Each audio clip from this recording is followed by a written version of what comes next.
Boa noite, obrigado pela sua simpatia e audiência. Hoje vamos falar de petróleo e gás no mundo. Angola é um grande produtor, apesar de há muitos anos não conseguir atingir os 2 milhões de barris de petróleo por dia, como já aconteceu num passado recente, mas o que é facto é que, ainda assim, um país produtor com a dimensão de Angola vale sempre a pena saber, por via de um especialista, como vamos estar em 2023, quais são as previsões do mercado do petróleo e do gás para o próximo ano. Hoje convidamos Patrício Vanderlei Kingunga, especialista em petróleo e gás. Os nossos agradecimentos por ter vindo hoje ao Cara a Cara. Quais são as suas expectativas para 2023 em termos de produção e consumo de petróleo?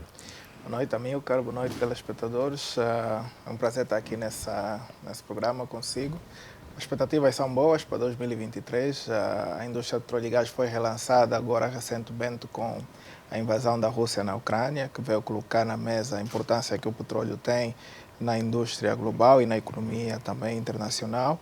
E isso é muito vantajoso para países petrodependentes, como é o caso da Angola, que literalmente dependem das receitas petrolíferas para desenvolvimento socioeconômico. Então, com essa invasão que aconteceu agora, que está acontecendo na Rússia e a guerra da Rússia na Ucrânia, veio trazer consigo, para além de dificuldades na oferta de petróleo, porque foi sancionado boa parte do petróleo produzido pela Rússia. A Rússia é um grande player internacional, mas, por outro lado, também fez com que o preço subisse a níveis só vistos em 2009, 2008. Então, com esse resultado, nós temos hoje, em termos de receita, por exemplo, para esse ano, conseguimos atingir receitas acima daquilo que foram feitos nos últimos 10 anos. E para o próximo ano a perspectiva é a mesma. Haverá uma restrição na oferta de petróleo, porque para além do petróleo russo que está fora do mercado por alguma percentagem considerável, também existem países como a própria Angola, como a Nigéria, os principais países da OPEC, têm problemas no fornecimento de produção de petróleo. Então, há um impacto negativo em termos de oferta e isso literalmente contribui para o aumento do preço e, com isso, aumenta as receitas para o nosso país. 2022 foi um ano bom para os países produtores de petróleo em África? Sim, foi um ano bom porque o preço tem uma média, o ano está a terminar, mas a média do preço do barril de petróleo, pelo menos para as ramas angolanas, o petróleo produzido em Angola é de $100 por cada barril e isso resultou então em receitas de mais ou menos 18 mil milhões de dólares líquidas para os cofres do Estado esse ano. Então, nada melhor do que isso. Nós estamos a sair de receitas de literalmente de 10 mil milhões de dólares e subimos para 18 mil milhões de dólares no ano. O mesmo acontece com os outros países africanos, que, por exemplo, a Nigéria.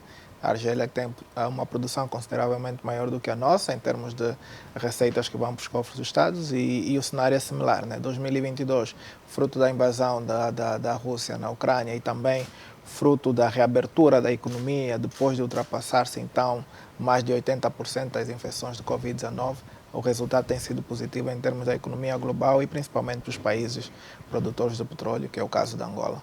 Nós tivemos, este ano 2022, tivemos um player que esteve, digamos, entre os grandes produtores. Falo da Líbia, mesmo com os problemas que tem, a Líbia continua, digamos, a dar sinais de que quer manter-se entre os três.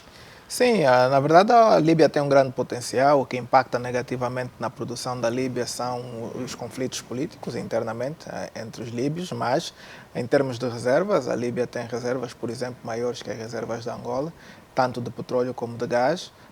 E ela tem, de certa forma, infraestruturas capacitadas para produzir petróleo a nível de 1.200.000 barris de petróleo dia, que é a capacidade atual de produção da Líbia.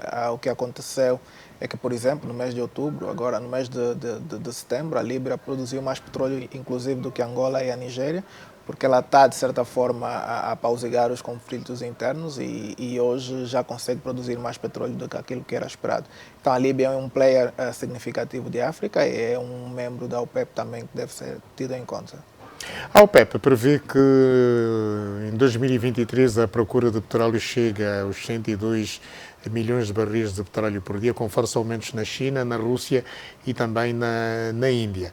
E, portanto, há também chamados moderados países ricos do Ocidente que poderão fazer com que, digamos, esta procura atinja este número, 102 milhões de barris de petróleo por dia. Estamos a falar de um volume de produção que não vai afetar, digamos assim, o mercado mundial de petróleo. Não, não vai. Na verdade, o mundo vai precisando cada vez mais de petróleo. Se nós olharmos para a África, um continente subdesenvolvido, e para nós atingirmos o grau de desenvolvimento que a Europa tem, que, por exemplo, a Ásia está a ter, precisamos de industrializar o país e nós só conseguimos fazer isso com o consumo de energia. E a fonte principal de energia para esse desenvolvimento é o petróleo. Então, os principais projetos de desenvolvimento da indústria de petróleo e gás estão todos canalizados em África. Estamos a falar de mais 25 projetos em águas profundas e Angola não está atrás disso. Mas o facto é que a OPEP, a previsão é de subida anualmente até pelo menos 2035 de 1 milhão e 200 mil barris de petróleo ano. Ou seja, a demanda de petróleo vai aumentar em média anual de 1 milhão e 200 mil barris de petróleo por ano, e isso, de certa forma, vem aqui abrir espaço para Angola poder se posicionar melhor no mercado e poder ser um fornecedor de relevo na indústria do petróleo e gás internacional. China e Índia continuam a disputar, digamos, o petróleo angolano. Não, na verdade, a China, de longe, é o maior consumidor do petróleo angolano. A China consome cerca de 65% de todo o petróleo que é exportado em Angola. Uma parte é por causa da dívida que temos com a China, mas por outra parte é que as refinarias chinesas têm alguma afinidade com o petróleo que é produzido em Angola. Então a China tem sido o principal consumidor do petróleo da Angola. A Índia tem mais ou menos um percentual entre 4% a 7% por ano do consumo de petróleo angolano. Como é que vê, digamos, este posicionamento da Índia face ao petróleo angolano? Não, na verdade, a Índia é um país que não tem um fornecedor principal. Se olharmos para agora, recentemente, agora no mês de outubro, passou a comprar mais gás da Rússia. A Rússia hoje é o maior fornecedor de petróleo da Índia, mas isso por causa dos preços baixos que a Rússia está a praticar o petróleo, por causa das sanções. A Índia tem sido o maior comprador do petróleo russo.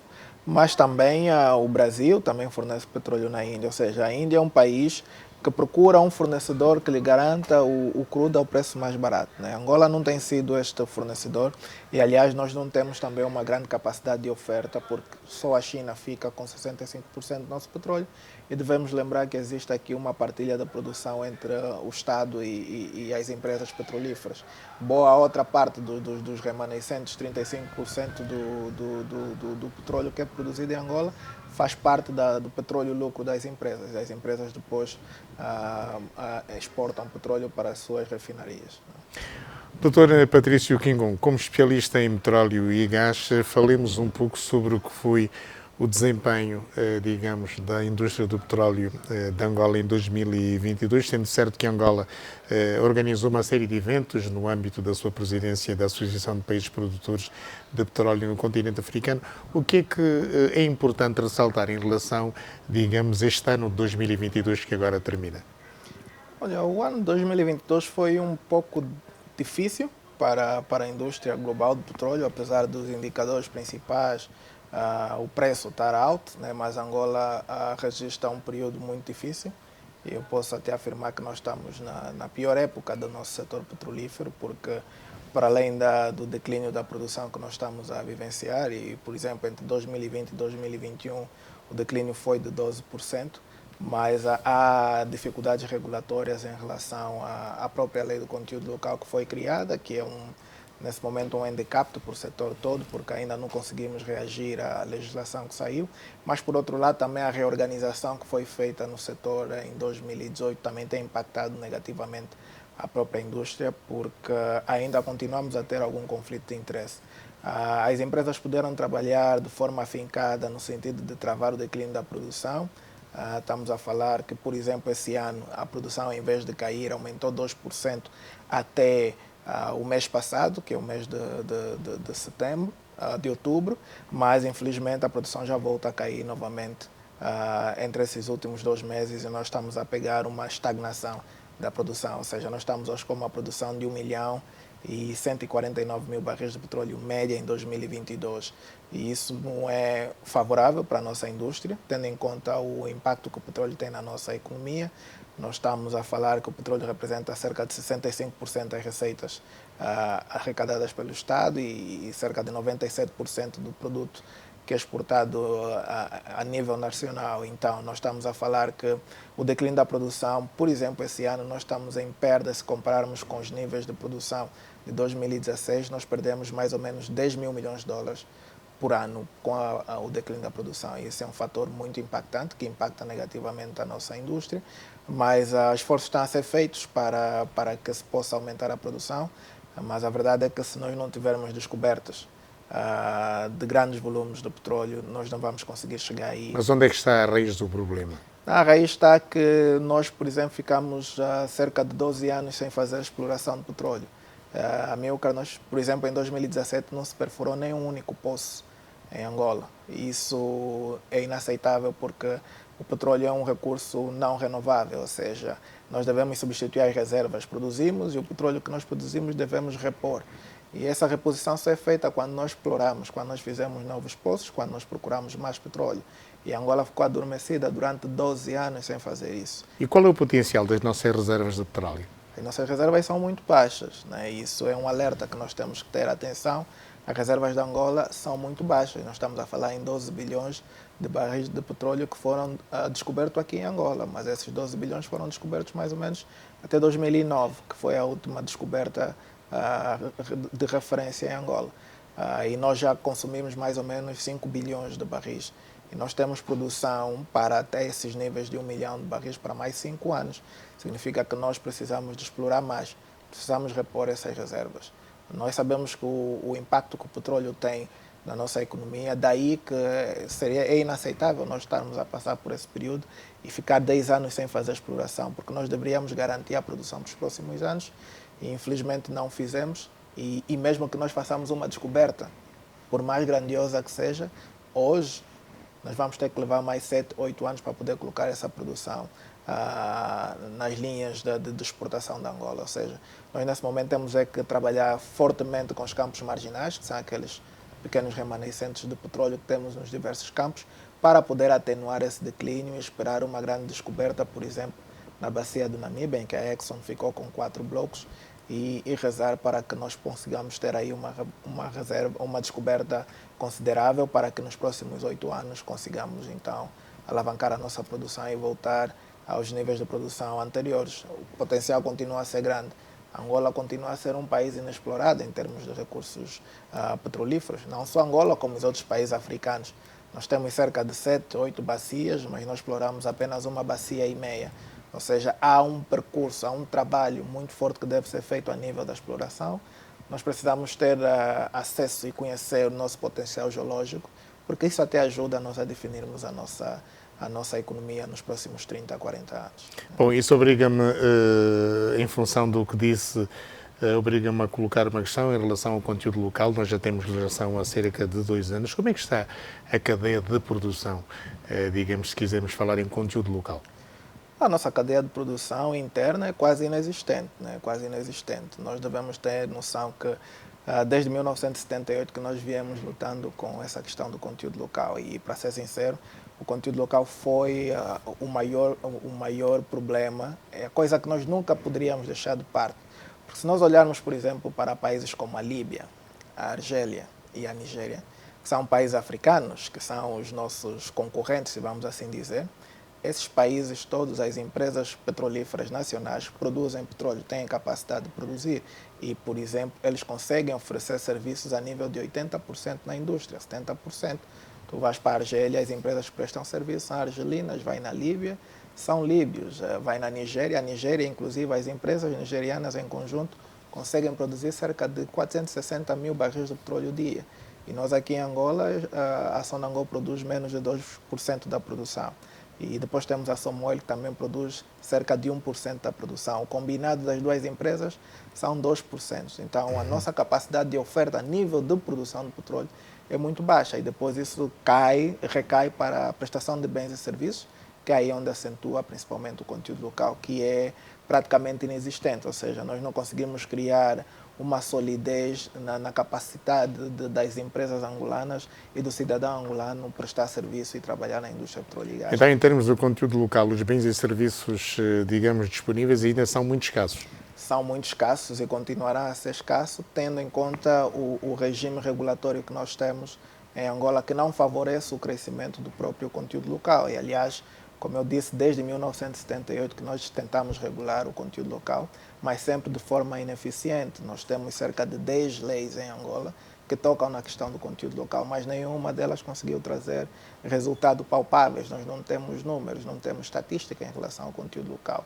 E depois, com 12 anos sem exploração do petróleo, é muito difícil manter conteúdo local. Por quê? Porque o conteúdo local ela aparece mais na fase de exploração e desenvolvimento, é na fase em que há mais investimento na indústria de petróleo e gás. Nós, nesse momento, estamos em fase de produção. Nós não temos a exploração ativa em Angola. Não há solicitação de grandes serviços, não há grandes empreitadas que vão requisitar grandes números de funcionários ou grandes números de prestação de bens e serviços. Ou seja, para haver conteúdo local, isso deve ser uma simbiose criada, uma sistematização em que, por um lado, o governo relança a atividade exploratória, mas, por outro lado, cria um regime regulatório favorável para que haja, então, essa formação do conteúdo local sustentável, porque as empresas que existiam anteriormente, que trabalharam aqui em Angola, muitas delas que eram joint ventures, deixaram de existir, e atualmente as empresas que vão aparecendo em Angola não têm a capacidade para poderem concorrer com as empresas estrangeiras. Então, o conteúdo local é um problema sério para a indústria, para a sustentabilidade da nossa economia, porque Angola precisa ter capacidade de produção. Se nós olharmos para os 20 maiores países produtores de petróleo, que têm produção acima de 500 mil barris de petróleo dia, Angola é o único país em que a Companhia Petrolífera Nacional não tem capacidade de produção.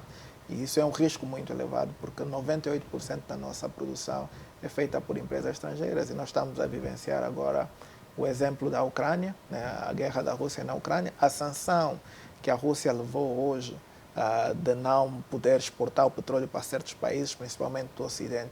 Se nós apanharmos uma sanção dessa, nós ficamos literalmente em default, porque nós não temos capacidade de oferta. A Rússia está a se manter porque ela tem essa capacidade de produção e são os russos que produzem. Então, sendo o petróleo o coração da nossa economia, nós deveríamos fazer todo tipo de esforço para garantir que os angolanos e as empresas angolanas consigam manter a estabilidade e a produção da nossa indústria. Em termos, digamos, de potencial das empresas que extraem petróleo em Angola, queria aqui destacar esta fusão entre a Eni e a BP no nosso país. O que é que ela significou para a indústria de petróleo e gás em Angola?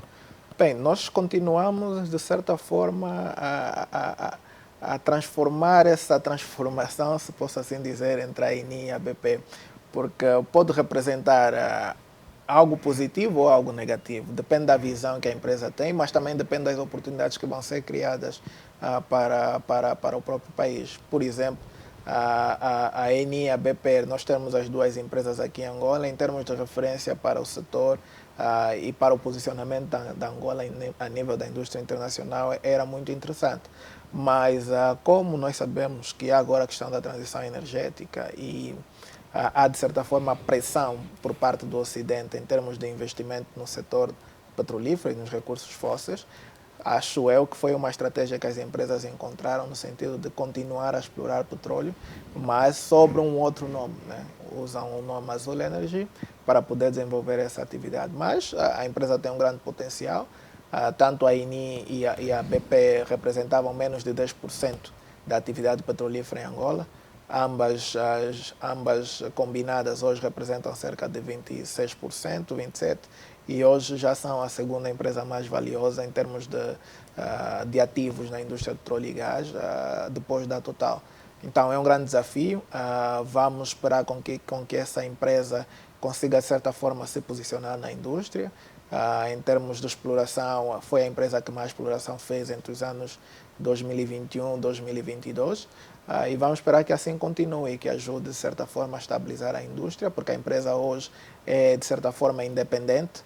Ela tem a gestão toda localizada aqui em Angola e poderá ter uma tomada de decisão muito mais rápida e muito mais local, diferente do que era no passado, com os redutoras externamente que davam indicações para as atividades aqui em Angola. Então, eu penso que é um posicionamento diferente para Angola e veio, de certa forma, aquecer a indústria, porque isso também faz com que os seus concorrentes, como a Total e a própria Exxon, possam se movimentar e, em conjunto, poderem trabalhar no sentido de garantir a produção angolana, mas, por outro lado, poderem cada vez mais adquirirem mais bloco para a exploração petrolífera. Muito recentemente, o Presidente da República efetuou uma visita ao Reino da Noruega, que é um país que produz 2 milhões de barris de petróleo dia, tem um fundo soberano que é o mais valioso em todo o mundo. É um país que explora petróleo em Angola, por via da Equinor. Que experiências podemos escolher de um país como a Noruega?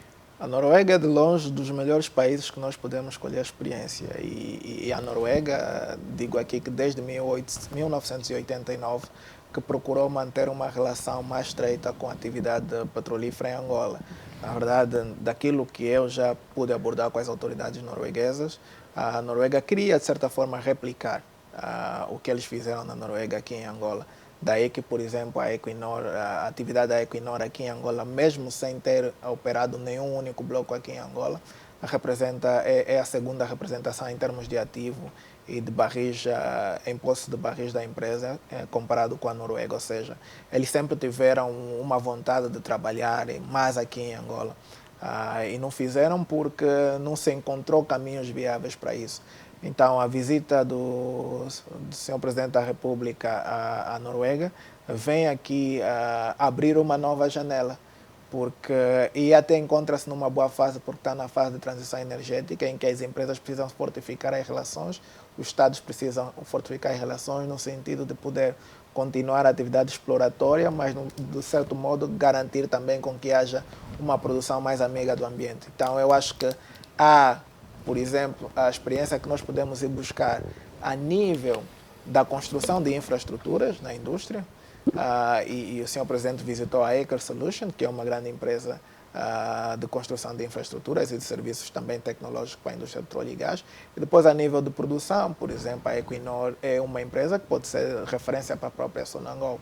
Mas, por outro lado, depois a gestão da própria indústria. A Noruega é o país que podemos colocar na linha de frente daqueles países que conseguiram utilizar as receitas petrolíferas para poder diversificar a economia, mas, de certa forma, criar uma redistribuição das receitas petrolíferas para os cidadãos noruegueses. Ter uma ideia, cada cidadão norueguês hoje tem, olhando para o fundo, tem direito a $150 mil, cada cidadão norueguês. Então, são modelos de redistribuição de receitas, são modelos de gestão de receitas petrolíferas que nós ainda não temos aqui em Angola, que nós podemos certamente aprender com a Noruega. Um outro país também é o Canadá, que são países, Canadá, o Catar, por exemplo, também, o próprio Dubai, que são países que nós podemos estreitar muito mais as relações para poder garantir com que Angola tenha essa condição de ser um player importante da indústria de petróleo e gás, ter capacidade de produção e operacional, mas, ao mesmo tempo, criar riqueza e desenvolver o país de forma sustentável.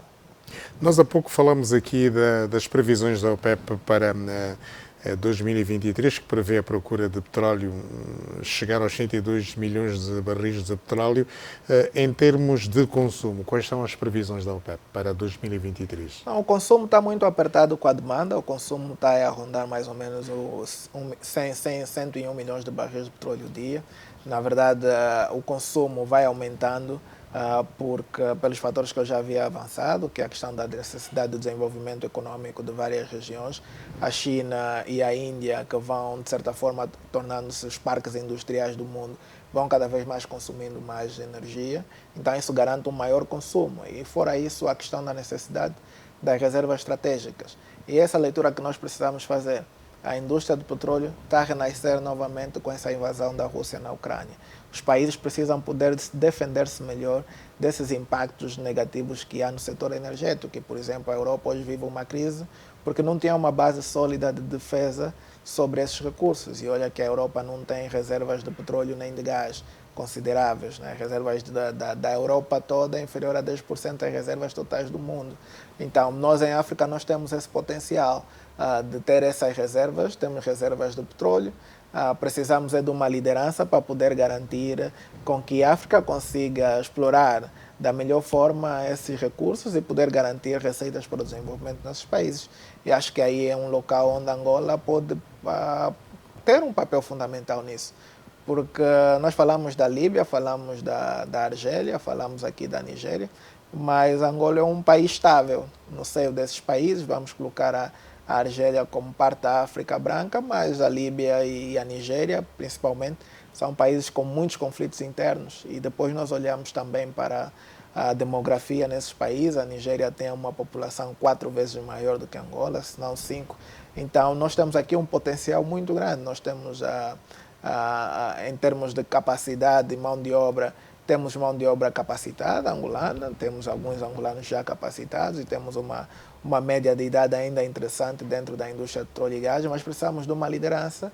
Precisamos de uma liderança forte interna, primeiro, para garantir com que as empresas, se nós queremos liderar o bloco dos países produtores da África, precisamos dar exemplos primeiro interno, né? E nós precisamos ter empresas fortes, porque eu tive a oportunidade de passear por alguns países africanos, caso da Tanzânia, Guiné Equatorial, Namíbia, Uganda e Moçambique, que são países que estão agora a iniciar a atividade petrolífera, e esses países estão a ser dominados por empresas asiáticas, enquanto que Angola, por exemplo, estaria aí a explorar muito bem países como Moçambique, que é um país irmão, a própria Namíbia. Poderíamos ter uma representação muito forte a nível de exploração. A Sonangol estaria nesses países a dirigir a atividade exploratória. Assim Nós como tentámos com São empresas. Tomé e Príncipe, mas fomos, creio que, ultrapassados pela Nigéria. Não, o problema está na capacidade, por isso que eu volto a reforçar a questão do conteúdo local, é interessantíssima. É importante que nós temos que trabalhar, não temos muito tempo a perder, porque nós temos que ter capacidade para o fazer, porque por mais oportunidade que nós tenhamos, mas se nós não temos capacidade, nós não vamos conseguir fazer. E o problema da Angola é este, é a capacidade das empresas angolanas, a capacidade da própria liderança da indústria de petróleo e gás. Estamos a falar aqui da Sonangol, porque é importante referenciar. Se a Sonangol não for uma empresa forte, nós nunca vamos ter uma indústria de petróleo forte, e com isso nunca vamos ter uma economia sólida. Nós precisamos ter uma Sonangol a título da Petrobras, similar ao que a Equinor representa para a Noruega, o que a Petrobras representa para o Brasil. E a Petrobras não tem uma história diferente que a Sonangol, mas eles estão muito bem capacitados, têm tecnologia própria e operam seus campos. Só para ter uma ideia, 70% do petróleo que é produzido no Brasil é produzido pela Petrobras, produzido diariamente. Então nós precisamos ter esse tipo de experiência, precisamos trabalhar. A Sonangol tem que ter condições para trabalhar, tem que ter capacidade de trabalhar. E isso tem que ser um trabalho conjunto entre a liderança e a própria empresa para garantir que assim aconteça, para garantir o próprio futuro da nossa sociedade, da nossa economia, porque é claro que o petróleo vai continuar a ser um fator importante para a nossa economia, pelo menos nos próximos 20 anos. E a nossa luta é até que ponto nós vamos ter acesso a essas receitas, porque hoje o Estado só fica com 37% das receitas produzidas em Angola, do petróleo produzido em Angola, e isso porque o petróleo é produzido por empresas estrangeiras. Quanto mais as empresas estrangeiras investirem no setor petrolífero nacional, com menos receitas nós vamos ficar. Quanto mais empresas estrangeiras produzirem o petróleo nacional, com menos receitas nós vamos ficar. O que nós temos que fazer é equilibrar a balança, permitir com que as empresas estrangeiras continuem a explorar, mas, do outro lado, potencializar a Sonangol, catapultar a Sonangol para ela própria conseguir produzir petróleo suficiente para Angola, porque se nós tivéssemos acesso, por exemplo, a 300 mil barris, 400 mil barris de petróleo líquidos só para nós, angolanos, o Estado, a nossa economia estaria muito melhor. Nós hoje, em termos de recebimento da concessionária, estamos aí com mais ou menos 250 mil barris de petróleo dia, e isso é que garante a nossa produção, e nós produzimos 1 milhão e 100 mil barris de petróleo dia, ou seja, 80% da produção fica com as empresas, né? Então, esse é o grande desafio que nós temos aqui em Angola, e o conteúdo local joga um importante papel. Precisamos trabalhar nessa questão. Bom, dizia há pouco que 65% do petróleo produzido em Angola vai para a China, muito pouco comparativamente a China vai para a Índia, mas, Dr. Kingon, para onde é que vai o nosso petróleo? Como eu disse, 65% da China... Para além da China e da Índia. Depois é repartido por vários países, né? O resto representa mais ou menos 12%, mas é importante referenciar que existem os contratos de partilha de produção. E como eu disse, Angola tem direito apenas a 250 mil barris de petróleo daquilo que é produzido atualmente. O resto, as empresas elas vão exportar para os seus clientes, né? Ou seja, e os clientes são diferenciados. As grandes potências não gostam de partilhas. Na verdade, a própria indústria do petróleo já garante essa partilha, né? Já garante essa partilha, é contratualmente aceita. Mas, como eu referenciava, depois o petróleo ele é partilhado com os demais países, inclusive alguns países aqui africanos, África do Sul, os Estados Unidos, por exemplo, caiu muito em termos de percentual de consumo de petróleo angolano, agora é muito abaixo dos 3%, 4%, quase. Já foi de 13%, 14%. Já foi muito maior, sim. Mas é essa relação. Aí depois nós, por causa da Mas quem cobra hoje as necessidades energéticas dos Estados Unidos? Os Estados Unidos. Os Estados Unidos, hoje é o principal é o maior produtor de petróleo do mundo. Ultrapassou a Arábia Saudita. É o maior produtor de petróleo do mundo e tem as maiores reservas estratégicas de petróleo do mundo. Ou seja, a produção que os Estados Unidos têm em reserva equivale à produção de um ano de Angola. Né? Se eles têm uma reserva com uma capacidade... A produção diária. Sim. A produção que eles têm em reserva armazenado, né, como reserva estratégica, caso aconteça alguma coisa, eles têm petróleo para consumir, por exemplo, como está acontecendo agora na Ucrânia, equivale à produção de um ano de Angola. Ou seja, eles conseguem armazenar 600 milhões de barris de petróleo, né, que equivalia à produção da Angola, por exemplo, em 2017. A Rússia não tem esse potencial. Não, a Rússia não tem essa capacidade de reserva estratégica. Quem tem uma reserva estratégica a seguir, que são os 170 milhões de barris, é a China. Ou seja, a Rússia não é importador de petróleo, ela é fornecedor de petróleo. Né? Como é o caso da Angola. Angola é um exportador líquido de petróleo, a Rússia também é um exportador líquido de petróleo porque exporta mais do que consome internamente. Os países que têm essa capacidade de terem uma reserva estratégica é os Estados Unidos e é a própria China, que são os grandes consumidores de petróleo no mundo. Mas os Estados Unidos consegue garantir a sua produção e depois vai comprando petróleo daqueles preços que eles acham ser estratégicos, por exemplo, da Venezuela, da própria Rússia também, que consomem por causa das refinarias independentes. Mas os Estados Unidos... De qualquer modo, professor, para a Rússia, o petróleo e o gás continuam a ser armas geopolíticas poderosíssimas neste confronto com os Estados Unidos da América e com a Europa. E vai continuar a ser, porque a Rússia tem aquilo que eu acabei de dizer. A Rússia tem capacidade de produção, tem das maiores reservas de petróleo e de gás do mundo. Então, os recursos energéticos, por mais conflito que haja, e aliás os conflitos também são gerados e são 99% gerados por causa dos conflitos ou dos recursos energéticos, os recursos naturais, a Rússia, por ter esse potencial, ela nunca será um membro ignorado no mundo, em termos de geopolítica, em termos econômicos. A Rússia, quando adere ao PEP+, em 2016, tinha um plano que era de criar uma reserva, um fundo. E a Rússia, de 2016 até 2022, que começou a invasão na Ucrânia, ela tinha uma reserva de 162 bilhões de dólares, que garantiu de 2016 a 2022. Então, estrategicamente, a Rússia está muito bem posicionada, continuará a ser um player importante e a economia internacional vai ter que se adaptar a esse posicionamento da Rússia, porque o mundo não consegue viver sem o petróleo e o gás da Rússia e também não existe nenhum outro país com capacidade de fornecer o petróleo e o gás que a Rússia fornece no mundo. Nesse caso, como há esse aumento de consumo no fornecimento do consumo de petróleo e a necessidade de fornecimento para o mundo, porque se nós conseguirmos tira-se a produção total da Rússia do fornecimento, o que é que vai acontecer? A economia mundial toda vai para o descalabro, vai ter uma inflação acima da média e vamos ter recessão econômica global, conforme se tem atualmente. Então, a Rússia, por mais que as pessoas não gostem, vai continuar a ter um papel importante na economia internacional. Patrício Quingon, de qualquer modo, nós estamos a falar aqui de dois setores nucleares, motores da economia mundial, mas setores que não empregam muita gente. No caso concreto de Angola, como é que nós podemos potenciar o nosso recurso humano com todas essas deficiências que nós temos? O conteúdo local ainda não produz bens e serviços suficientes para nós podermos falar de uma cadeia de valor a 100% angolana. Qual é a melhor escola, digamos, para potenciar os nossos recursos humanos? Eu acho que a melhor escola nesse momento somos nós mesmos. Eu acho que a melhor escola nesse momento somos nós mesmos. Olha, a própria Sonangol teve experiências e tiveram uma oportunidade de trabalhar com muitas empresas. A própria Sonangol A própria Agência Nacional de Petróleos, o Ministério dos Petróleos, já trabalharam com várias entidades internacionais, consultorias das grandes consultoras do mundo. E eu chego à conclusão que o problema é interno, o problema não está em ir na escola, porque nós até temos angolanos com capacidades de poderem levar a indústria num bom rumo, num melhor rumo. Nós precisamos sentar e desenvolver um programa para o nosso setor dos petróleos, porque as leis por si só não são suficientes.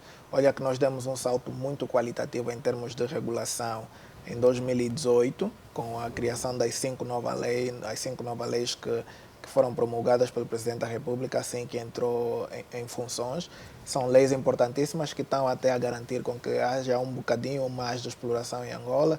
Falo da lei para a exploração nas áreas dentro das áreas de desenvolvimento, a lei para os campos marginais, a lei para a exploração de gás. Ou seja, nós, até 2018, nós tínhamos uma regulamentação para o nosso setor dos anos 60, 70, 80, que usaram nos outros países produtores. Nós não produzíamos gás, não explorávamos gás em Angola porque não existia regime jurídico para isso. Se um player encontrasse gás, ele tinha que tamponar o poço de gás porque não tinha valor econômico e também não poderia se explorar pequenos campos de petróleo porque não existia um regime jurídico para tal. Nesse tipo de regulamentação, nós demos um passo qualitativo. Agora, precisamos criar programas específicos para desenvolver tanto a força de trabalho, a exploração do petróleo e a capacidade no fornecimento de bens e serviços. Aí precisamos sentar. A indústria precisa sentar com aquelas pessoas que têm mais experiência e que passaram nas diversas áreas e podermos discutir de forma aberta a indústria. Porque nós precisamos catalogar o nosso país. O governo precisa definir até que ponto quer que o petróleo seja importante para a nossa economia. Nós estamos aí a desenvolver o plano de desenvolvimento, já se fala de Angola 2030, Angola 2050, mas é preciso definir qual é o percentual que o petróleo vai ter na nossa economia e só aí depois traçar o rumo da nossa indústria. Para fechar em um minuto, a importância das refinarias, finalmente vamos ter refinaria em Cabinda, vamos sair também no Zaire.